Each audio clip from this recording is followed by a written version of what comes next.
শখ করে বানিয়েছিলাম ব্লাউজটা, কিন্তু 4 বছর পর এই প্রথম পরলাম।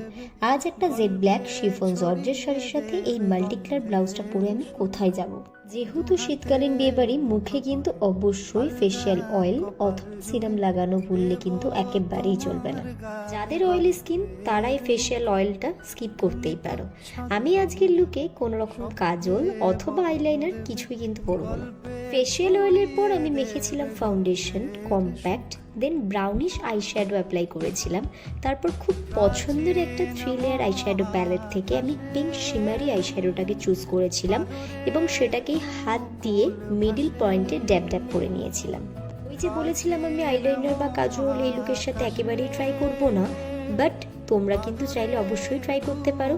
মাস্কারা অ্যাপ্লাই করা ভুললে কিন্তু একেবারেই চলবে না। সাথে লাগিয়েছিলাম ভায়োলেট কালারের লিপস্টিক। আগের একটা বিয়েবাড়ির লুকে ইয়াররিংসটা আমি পরেছিলাম, বাট সেদিনকে আমি এই টানাটা চুলের সাথে একেবারে অ্যাটাচ করে দিয়েছিলাম ক্লিপের সাহায্যে। বাট আজকে এই টানাটা কানের সাইড দিয়ে আমি ঘুরিয়ে পেছনের গুজির সাথে অ্যাটাচ করেছি। কি কেমন লাগছে কানেরটা? আগের দিনেরটা ভালো লাগছে না এই শাড়ির সাথে এই লুকটাই তোমাদের বেশি ভালো লাগলো? হাইলাইটের তো মাস্ট। এই হলো আমার আজকের ফুল লুক উইথ আউটফিট। যদি তোমাদেরও আমার এই লুকটা ভালো লাগে অবশ্যই কিন্তু কমেন্টে জানিও। এখন তো প্রায় অধিকাংশ মানুষেরই মনের মধ্যে নেগেটিভিটির চাষ কিনা, তাই আর কি। তোমাদেরও কিন্তু রিসেন্ট বিয়ে বাড়ির পিক অবশ্যই কমেন্ট বক্সে শেয়ার করো।